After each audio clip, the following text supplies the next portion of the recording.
राधे राधे दोस्तों, आज मैं आपको एक सच्ची घटना सुना रही हूँ। बात 1985-86 की है। उस समय रामायण सीरियल चला करता था।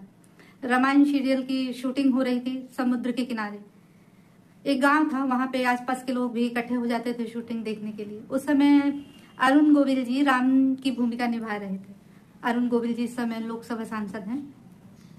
तो अरुण जी जब अपने राम का किरदार निभाते हुए टीले पर बैठे हुए थे समुद्र के किनारे और शूटिंग चल रही थी।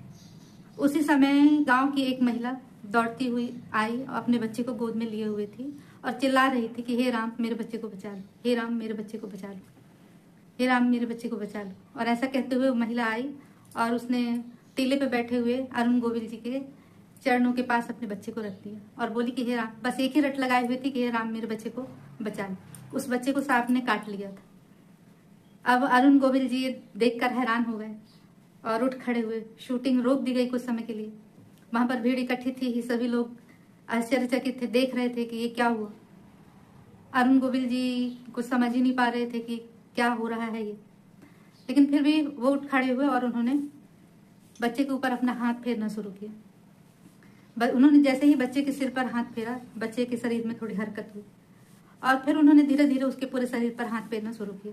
धीरे धीरे वो बच्चा उठकर खड़ा हो गया। ये देखकर सभी लोग आश्चर्य में पड़ गए, सोचने लगे कि ये कमाल कैसे हुई। अरुण गोविल जी खुद ही बहुत आश्चर्य में थे कि ऐसा कैसे संभव। उन्होंने एक इंटरव्यू में ये बात सबके सामने रखी थी। तो इस बात में पूरी सच्चाई। तो इसीलिए कहा जाता है कि जिसके रूप में भी भगवान को देखो तो वहां आपको भगवान मिलेंगे। बस आपके अंदर सच्ची श्रद्धा होनी चाहिए, भक्ति होनी चाहिए और पूरा विश्वास होना चाहिए। भगवान हर जगह है, हर कण कण में है, सबके अंदर है, आपके अंदर है, मेरे अंदर है, हर किसी के अंदर है। बस उसमें पूरी विश्वास होना चाहिए आपको। ये घटना एकदम सत्य है, क्योंकि ये खुद अरुण गोविल जी ने अपने मुख से कहा।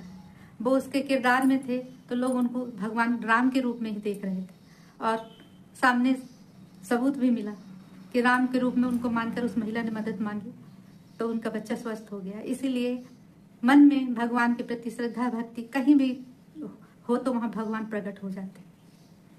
कहानी अच्छी लगी हो तो लाइक, शेयर और कमेंट करिएगा और सब्सक्राइब भी कर लीजिएगा। अगली कहानी में फिर मिलते हैं। तब तक के लिए राधे राधे, जय श्री कृष्ण।